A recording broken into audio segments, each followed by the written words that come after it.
You know that feeling, right? There's a book everyone is talking about, but it's just sitting on your nightstand, half finished. So today, we're going to get into why that happens and how to turn any book from a chore into something you just can't put down. I mean, really, why is it that some books feel like actual magic pulling you into their world, while other books feel like you're trying to run through a brick wall? What's the secret ingredient that separates the two? It really is like two completely different experiences. On one side, you have the magic. That's when the world just fades away and you're living inside the story. But on the other side, oh yeah, the frustration. That's when you just want to throw the book across the room because every word feels like a struggle. And hey, if you've ever felt that frustration, trust me, you are so not alone.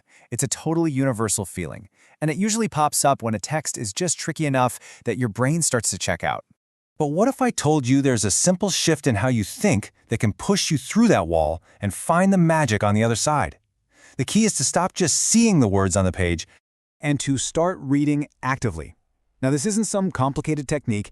It's actually a super simple but really powerful practice. Just pausing every now and then to actually think about and reflect on what you're reading. And here's the best part. There's a whole toolkit to help you do it. We're going to break down 6 specific, really practical strategies that'll make you a much more active and engaged reader.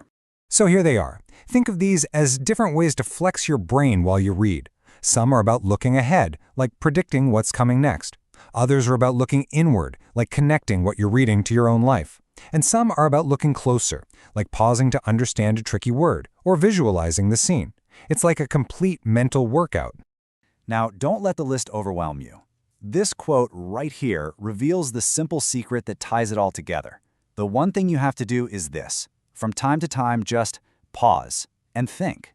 That's it. That's the master key to all of this. And this whole toolkit is most powerful right when you need it most, when you're tackling something a little complex, a little outside your comfort zone. It's basically your guide through the tough stuff. Okay, so you put in this little bit of extra effort. What's the real-world payoff? What actually happens when you start reading this way? Well, let's get into the good stuff.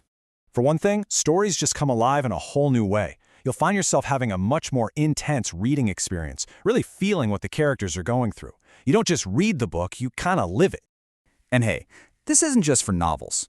When it comes to nonfiction, you'll start to understand factual texts so much better, which, let's be honest, makes them way more interesting.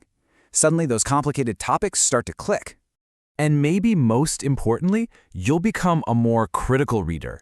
You start to ask questions, to analyze, and to really evaluate what's on the page instead of just passively taking it all in.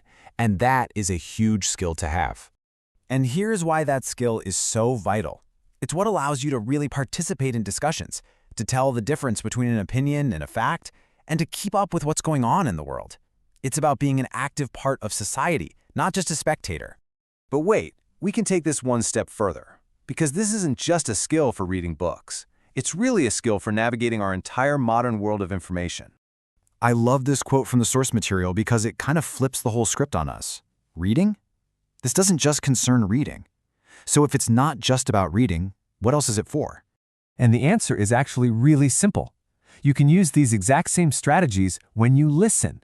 The mental toolkit is exactly the same, whether the words are coming from a page or from a speaker. Just think about it for a second. You can use these skills for audiobooks, for podcasts, yeah, even for this right now, or anytime someone is just reading something to you. The medium might change, but the method for deep understanding, that stays the same. So, here's the ultimate takeaway. That simple act of pausing to reflect is your key to getting a deeper understanding of, well, pretty much anything. It works for stories, for facts, for opinions, whether they're written down or spoken out loud.